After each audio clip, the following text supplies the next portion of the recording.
Fala, meus equilibrados, tudo bem com vocês? Espero que sim. Pastor Léo na área, começando mais um vídeo aqui pelo canal. Se é a sua primeira vez, seja muito bem-vindo. Se inscreva e ative o sininho. Vídeo novo toda segunda, quarta e sexta. O vídeo de hoje é sobre Israel, é o relógio de Deus. Os acontecimentos ali em Israel representam eminentemente a volta de Jesus. Os eventos que estão acontecendo, os ataques do grupo terrorista Hamas contra a nação de Israel, estão na Bíblia. É cumprimento de profecia? Tudo isso e muito mais você vai entender agora numa live que eu participei com o pastor Tiago Diniz.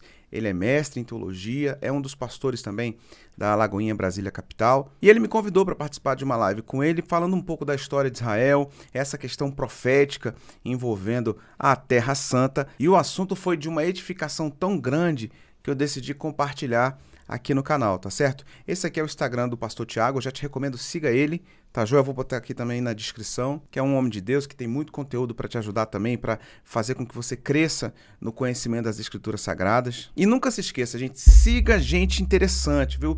Para de seguir bunda, para de seguir meme com duplo sentido, para de seguir essas coisas e siga conteúdo cristão que vai te dar uma fé equilibrada, que vai fazer com que a sua vida com Deus aumente, tá bom? Bem, então vamos pro vídeo, vamos pra live, vamos assistir. E aí, pastor Léo, como é que você tá vendo aí essa questão aí de Israel, a guerra? O que você colocou lá no canal aí? Já dá um spoiler aqui pro pessoal. Pois é, assim, Israel está vivendo a sua realidade. Infelizmente, a realidade de Israel, a natureza de Israel é conflituosa desde sempre, né? A gente realmente pegou um tempo privilegiado de Israel de paz. A nossa geração viu poucos conflitos de Israel, se a gente for pensar, né, da década de 80 para cá, a gente viu conflitos pequenos diante do que Israel já viveu de verdade, né, desde a sua origem, desde os seus primórdios. Então isso que está acontecendo agora é mais próximo do comum do que o que a gente acabou vivendo nas últimas 3, 4 décadas aí. Verdade, né? É um barril de pólvora aquela região. Quando você dá uma olhada pro mapa, vocês já tiveram curiosidade, você vê, Israel é uma tripinha de terra, assim, pequenininha, tem um rio grande, que é o Rio Jordão, e quando você vai lá no Rio Jordão, gente, pra gente que é brasileiro, até vergonha chamar aquilo de rio, e lá parece um córregozinho, porque assim, tem rio aqui que o mais fraquinho nosso aqui dá uns 10 do Rio Jordão, e é o que eles têm, a maior dessalinização de água do mundo é lá em Israel, 40% da água que eles consomem vem de dessalinização lá do mar Mediterrâneo, a tecnologia de ponta, inclusive, no tempos atrás, trouxeram o ministro de infraestrutura lá de Israel, de recursos hídricos, para falar da dessalinização, que estava querendo importar essa tecnologia aqui para o Brasil. Aí ele falou assim, não faz isso aqui não. Aí todo mundo ficou chocado, falou assim, por que não? Falou assim, é muito caro, vocês têm água de sobra. Vocês têm soluções muito mais baratas e eficientes para fazer. A gente não tem outra opção, por isso que a gente dessaliniza. Vocês têm rio para tudo quanto é canto. Mudar o curso de um rio é muito mais fácil do que dessalinizar a água, além da qualidade da água ser superior também, né? Então Israel teve que desenvolver essas soluções porque eles não tinham outras, né? Falam que Israel floresceu no meio do deserto. Quase 70% do território de Israel é deserto. Então, quando você vê que um territóriozinho daquele ali, que não é muito grande, mais ou menos o tamanho de Sergipe, mal tem água, a área agricultável é pouca lá para o norte, não tem minerais, não tem nada assim que chama atenção, por que Israel sempre está no noticiário e desperta tanta atenção do mundo inteiro, né? Está tendo uma guerra da Rússia contra a Ucrânia, que são dois países infinitas vezes maiores que Israel, e parou tudo para ver o que está acontecendo em Israel. Olha só parece até que a guerra na Ucrânia acabou, né? Parece que não tem mais. E quando você vê a Ucrânia é um país gigantesco, né? A Ucrânia é maior que... É porque o Brasil é um país fora do comum, né? A proporção. Mas a Ucrânia é do tamanho do, sei lá, Minas Gerais, mais algum outro estado. É um país bem grande. A Rússia, então, dá 2 Brasis. E parou tudo para falar de Israel, que é aquela triplinha ali com a Palestina, a faixa de Gaza, que é menor ainda. Que é um distrito federal quase ali, um pouquinho maior, né? Isso, agora, você vê o crescimento tecnológico de Israel, né? Como eles são vanguardistas na parte tecnológica, que um país 100 vezes menor que os Estados Unidos, eles disputam tapa a tapa nas startups, né? O número de startups em Israel é assim absurdo. A tecnologia deles, inclusive, é uma das grandes questões que está tendo em debate, é como é que o grupo terrorista do Hamas conseguiu invadir por terra Israel, porque eles têm uma tecnologia tão grande. Eu me lembro que, olha, a gente está em 2023, 10 anos atrás, eu participei de uma reunião com um grupo de cientistas de Israel aqui no Distrito Federal para a aquisição de câmeras deles, porque eles conseguiam identificar na câmera chama, por exemplo, se era fogo, a câmera identificava que era incêndio. Se alguém estivesse andando no metrô e deixasse uma mala no chão, aquilo era visto pela tecnologia como uma atividade incomum. Aí já entendia que podia ser uma possível bomba. Sim. Isso 10 anos atrás. Hoje, imagina. Então, assim, a tecnologia que eles têm, né, os antimísseis dele para atingir um míssil no ar, enquanto, assim, absurda a tecnologia deles. Não é à toa que eles estão se preservando ali em meio a tantas dificuldades. Se fosse, por exemplo, a gente já tinha perdido há muito tempo. Pois é. Uma coisa que o pessoal em Israel fala é que eles têm que ser o melhor do mundo. Porque o dia que eles forem o segundo, o primeiro destrói eles. Sem dúvida. Eles falam que eles não têm a opção de ser o segundo melhor. Eles têm que ser o melhor, tem que sempre estar na ponta. Você falou de tecnologia, tem uma empresa aérea lá de Israel, que é a El Al.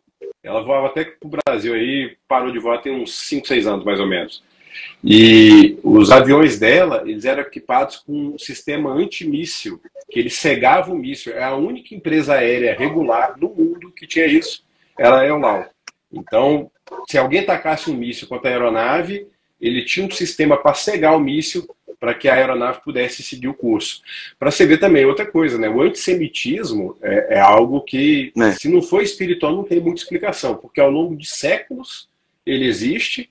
Não dá para explicar muito bem o porquê. Pessoas que às vezes não tem nada a ver nem com a região se levantam contra os judeus, e o judeu ele tem que se defender por ser judeu. É uma coisa curiosa, né? Independente do local do mundo onde o judeu esteja, parece que ser judeu é errado. E ele tem que se defender disso.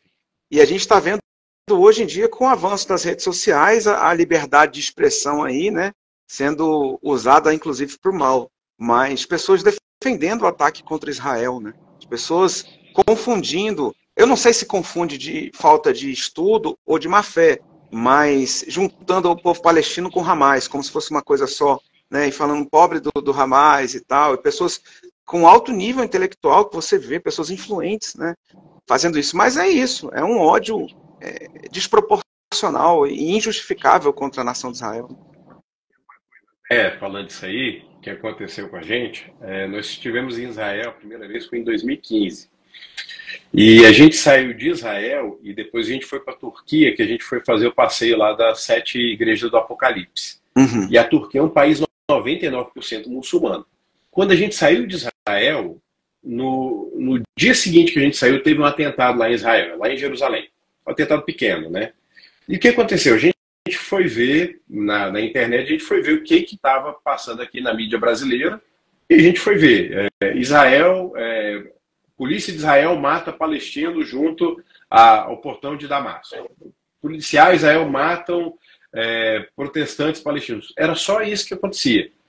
E a gente foi fazer a conexão na Espanha, e na Espanha falou: insurgentes da Palestina atacam policiais que revidam e matam palestinos. Quando a gente chegou na Turquia, a gente viu no canal turco, que tinha legenda em inglês, falando que Israel, em resposta a um ataque de palestinos lá em Jerusalém, acabou matando alguns. E nenhum canal aqui do Brasil, nenhum que a gente viu, nenhum site que a gente viu, estava falando que Israel contra-atacou. Parecia que Israel acordou querendo matar palestino. Vou atacar palestino porque e pronto. A gente não tem... Foi mais honesto que a mídia brasileira. Houve mais maturidade jornalística no país que iniciou o conflito, né? É porque, cara, assim, eu falo infelizmente com propriedade. É com propriedade, mas é infelizmente que eu digo isso. Eu sou formado em teologia e sou formado também em jornalismo. O nosso jornalismo é uma barbárie, é uma vergonha. A gente tem percentualmente poucos jornalistas éticos, até porque o jornalista em si ele não pode noticiar nada. O que noticia é a empresa que ele está por trás. Então, assim, não existe liberdade jornalística. Você tem que se submeter à empresa que te contratou. Essa é a verdade. Pouquíssimas empresas têm uma visão respeitosa da notícia, né? E a gente vive hoje sobre uma influência tão grande, eu digo, do iluminismo, do relativismo, porque a ideia é confrontar a autoridade. Então a polícia sempre é vilã. Pode ver no jornal, a polícia é vilã. A gente teve uma jornalista aqui no Brasil que falou assim, os bandidos atiraram contra a polícia, mas eles são ruins de mira, né? Porque só matou um. Assim, só matou um. É a percepção que as pessoas têm da nossa proteção, do nosso corpo de forças, né? De policiais e tal. Então, é o padre que é o vilão, é o pastor que é o vilão, é o professor que é o vilão. Então, todas as autoridades hoje, na nossa geração, principalmente aqui nos Estados Unidos, Brasil, assim, são confrontadas, não são vistas com respeito. E Israel é um espaço de respeito, é um espaço de reverência religiosa. E isso gera ódio, por causa dessa questão de não se submeter às autoridades, às lideranças. Eu posso não ter uma confissão de fé judaica, eu posso não ter uma confissão de fé cristã, mas eu não olhar com respeito para a história de Israel é um absurdo. E eu colocá-la como vilã por conta de terrorista, não, veja bem, eles também sofrem. Eles usam pessoas como escudo humanos, e aí num conflito vai ter inocente morrendo, você fica triste. Uma alma palestina vale tanto quanto uma alma judia, um israelita. Mas quem que está botando ali para morrer? É difícil você pensar assim, né? Você olhar com bons olhos o terrorismo. Mas essa geração nossa, ela é um fracasso. Se a gente não se posicionar, se a gente não ensinar os nossos filhos, os nossos adolescentes, os nossos jovens a temer a Deus e a cumprir os princípios bíblicos que o apóstolo Paulo fala de honrar as nossas autoridades. Eu sou da época que se eu na escola, no ensino médio ali, ou no primário, seja onde for, a professora me desse uma chamada e uma observação na minha agenda, eu chegava em casa e ficava de castigo. Minha mãe falava assim, olha, se a professora falou é porque você fez, Leonardo. Hoje em dia, e eu tenho muitos amigos professores, pedagogas, professores e tal, elas falam, se você criticar o aluno, a mãe vai para a escola brigar com o professor. Ela não aceita que o filho seja reprimido, porque não tem mais essa perspectiva de submissão à liderança, submissão à autoridade. Então Israel sempre vai ser vilão. Rebelde, né? É o espírito de rebeldia, né? Tem que questionar. É absurdo. Assim, é o pressuposto de que se está em posição de autoridade tem que ser questionado, né? Então a submissão, o respeito vai para o ralo, é bem isso aí. E falando mais especificamente aqui, né? A Bruna está fazendo uma pergunta aqui. A maioria dos israelenses viraram ateus. Olha, eu não sei te dizer estatisticamente, mas boa parte dos israelenses, eles se dizem não religiosos, né? Que aqui a gente chama de ortodoxo, lá eles chamam de religiosos. É o judeu religioso. Porque o judeu é uma etnia. Eu demorei um pouco para entender isso aí também. Porque o judeu porque judeu é tanto o nome da etnia quanto o nome da religião. Então a pessoa é judeu por ser nascido judeu, que nem índio. Índio, ele pode nascer na Bolívia, vamos dizer assim, o índio Yanomami. Se o índio Yanomami nasceu na Bolívia, nasceu no Brasil ou nasceu na Colômbia, ele vai ser índio independente da nacionalidade dele. O judeu também, né? Onde quer que o judeu nasça, ele vai ser judeu desde que a mãe dele seja judia. Agora, não quer dizer que ele vai seguir a religião do judaísmo.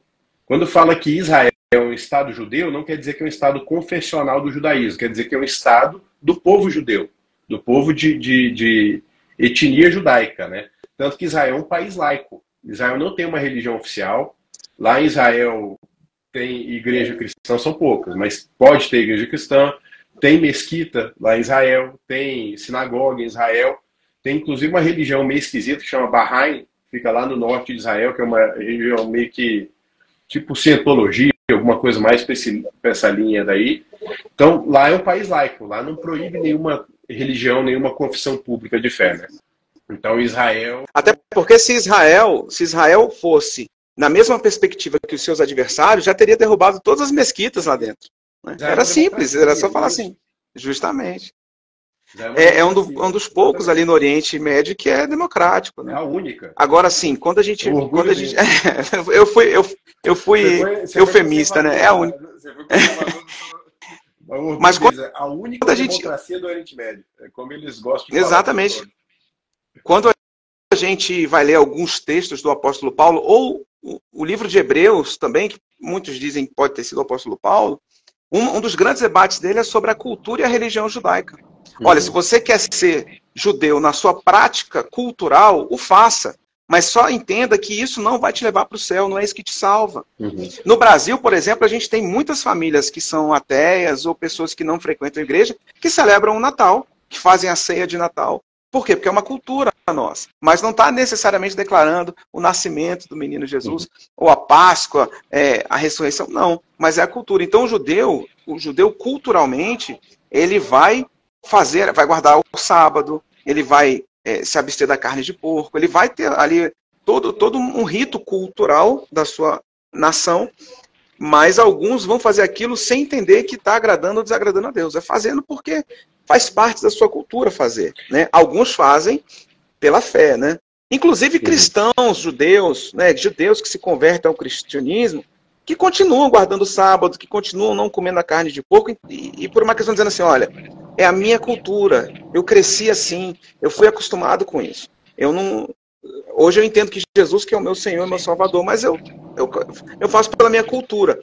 Ok, pela sua cultura. O apóstolo Paulo vai dizer isso, o autor de Hebreus vai dizer, pelo valor cultural, tá tudo bem, desde que isso não impacte a sua relação com Deus, na sua espiritualidade.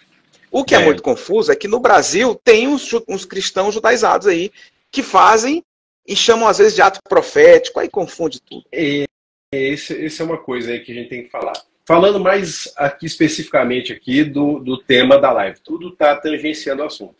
Mas Israel Sim. é o relógio profético do fim dos tempos. Por que tem essas diferenças? Bem, começando aqui, tem duas grandes visões de se interpretar as alianças da Bíblia que impactam muito nisso, né? Uma que é o aliancismo, ou a teologia do pacto, que as igrejas reformadas acabam seguindo. Nelas, elas entendem que houve uma substituição no plano de Deus. Deus tinha um plano com Israel, Israel foi infiel, e a igreja tomou conta, foi colocada no lugar de Israel.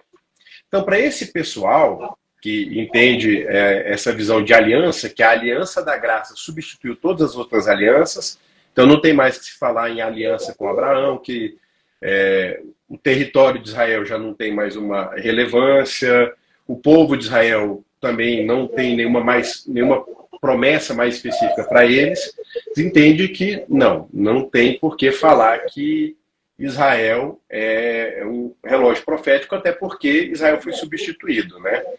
É a teologia da substituição.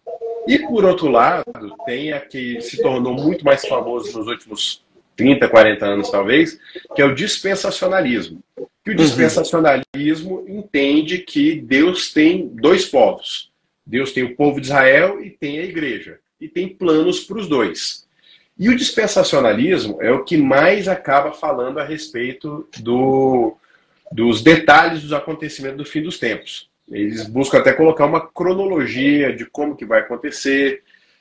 E aqui no Brasil, assim, como a gente às vezes não para para pensar, a gente mistura tudo, né? A gente escuta um verdade. falando uma coisa, escuta um dispensacionalista, aí de repente a gente monta uma salada escatológica e pronto, fala assim, eu acredito nisso. Mas se for para pensar, talvez não dê para acreditar em duas dessas coisas ao mesmo tempo. O que é o mais importante? Algumas se contradizem, né, até. Tem isso aí também, né? Esse que é o ponto. Mais importante, que até o pastor Léo estava falando mais cedo, é você entender o que é essencial da escatologia. Isso aqui não dá para discordar, isso aqui todo mundo tem que concordar, porque senão vira heresia. Essas outras opiniões não estão falando de heresia, está falando de algumas percepções que com certeza vão influenciar a forma como você leva a vida, sua vida cristã. Mas não chega a ser uma heresia, né? Mas diz aí, Léo, o que você diz aí que seria essencial da escatologia, assim, para todo mundo acreditar? Então, a gente tem várias vertentes escatológicas de defesas de posicionamentos do fim dos tempos, enfim. Mas a questão por exemplo, tem um calvinista e tem um arminianista.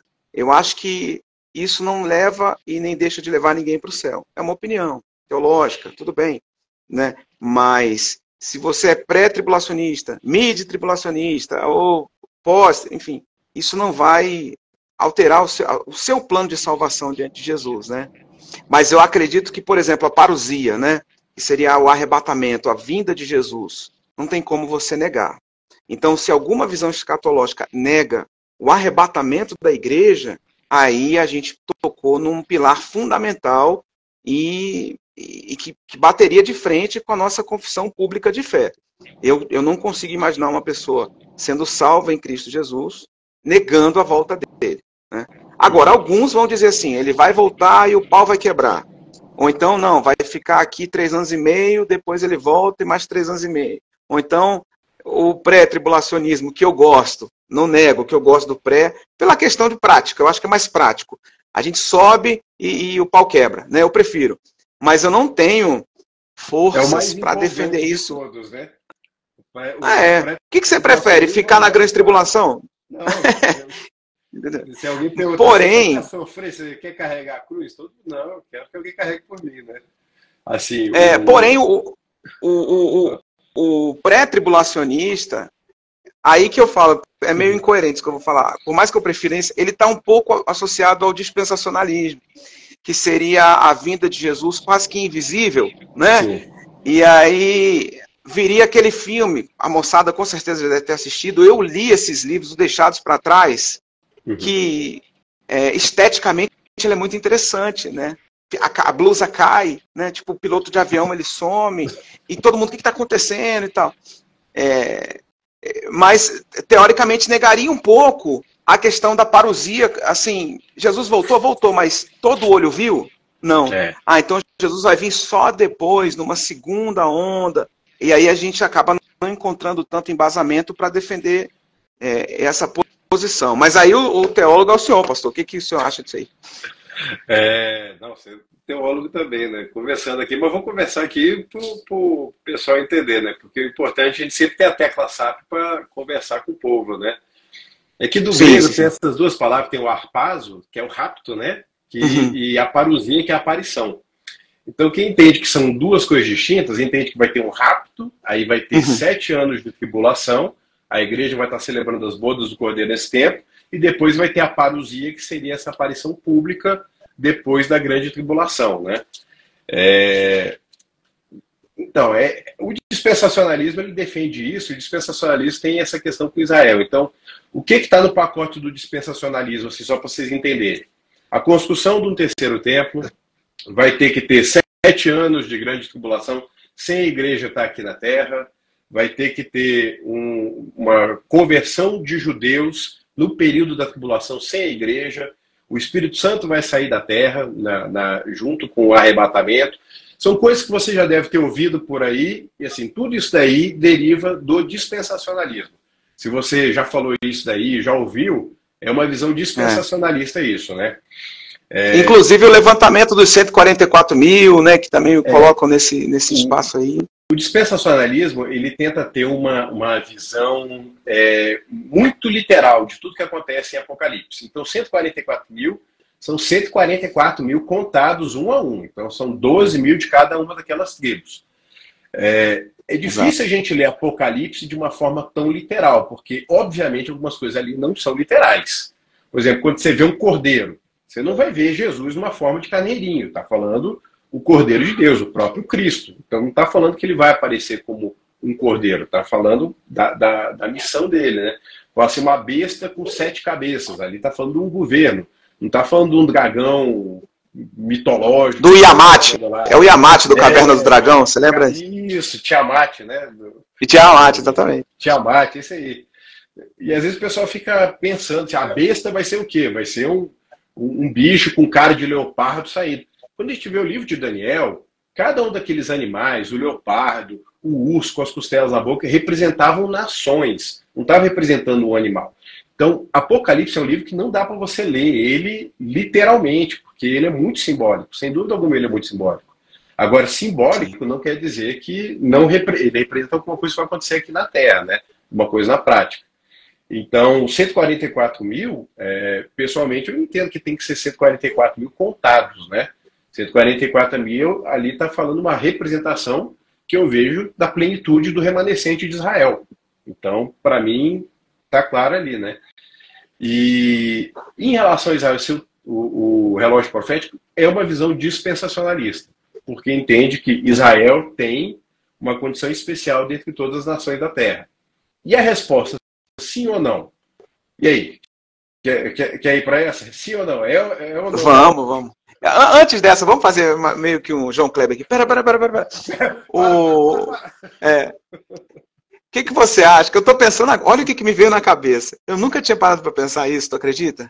E aquela música que fala assim: e a igreja será arrebatada num piscar de olhos. Ela é dispensacionalista. Sem dúvida, ela é assembleiana. A Assembleia de Deus é dispensacionalista. A confissão da Assembleia de Deus, todas as Assembleias de Deus são dispensacionalistas. Né? Então, eu canto, eu me amarro nessa música, eu acho essa música linda, mas realmente ela é dispensacionalista. E a igreja vai ser arrebatada. Mas assim, o negócio é, mais a igreja será arrebatada. Eu cantaria, e a igreja será arrebatada em vez do mais. Porque a igreja vai ser arrebatada. O mais fica parecendo que é tipo uma contradição, né? Se trocasse o mais pelo e, para mim, eu acho que não teria problema com nenhuma visão escatológica, por exemplo. Sim, Mas essa música, ela é dispensacionalista. Ela acredita no arrebatamento pré-tribulacional. E aí, olha, pronto. Vamos responder a pergunta do relógio profético? Vamos. Responda. Me diga. Olha, pessoalmente, eu acredito que sim, eu acredito que Israel, como nação, como etnia, tem ainda promessas que vão se concretizar. Eu acredito que não é à toa que Israel tem um destaque tão grande no cenário mundial, apesar de ser um país tão pequeno. Sabe uma coisa que é curiosa? Sabe quantos judeus existem no mundo hoje? No mundo inteiro? Israel e ao redor do mundo? Quer chutar um número aí? Sei lá, 2 milhões. 2 milhões? Não, mais. Mais? No mundo inteiro. Somando Israel mais o resto do mundo. Judeus. Isso aí, 10 milhões. Tá esquentando. O número que estima são 15 milhões de judeus no mundo inteiro. Não, é muito mesmo. Muito, né? Na época da Segunda Guerra Mundial, a estimativa é que tinham 18. Então, hoje, 70 anos depois da Segunda Guerra Mundial, nós ainda não temos a mesma quantidade de judeus que tinha antes de Hitler. Você vê como que foi um ali foi 6 milhões, né? 6 milhões de judeus. Foi uma coisa assim assombrosa. Agora, quando você para pensar, olha o que aconteceu na Segunda Guerra Mundial com aquele ataque aos judeus. Um extermínio que nunca tinha tido igual.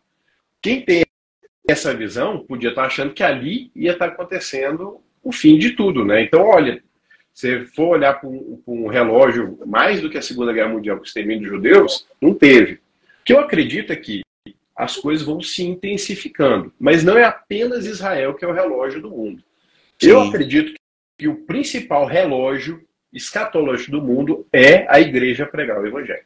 Porque Jesus disse, este evangelho do reino será pregado a todas as nações como testemunho, e então virá o fim. Só num texto aqui, Mateus 24, olha o que Jesus disse. Legal. Jesus respondeu, cuidado, que ninguém os engane. Pois muitos virão em meu nome dizendo, eu sou o Cristo, e enganarão a muitos. Vocês ouvirão de guerras, rumores de guerra, mas não tenham medo. Essa, para mim, é o principal termo quando você faz escatologia. Não tenham medo. Não tenham medo. Se está te gerando ansiedade, se está te gerando aflição, se você não está conseguindo dormir, não é isso. Jesus sempre falou isso para a gente não ter medo. Já está tudo conquistado. Nosso futuro é certo, a gente vai reinar com Cristo pela eternidade. Então é para não ter medo.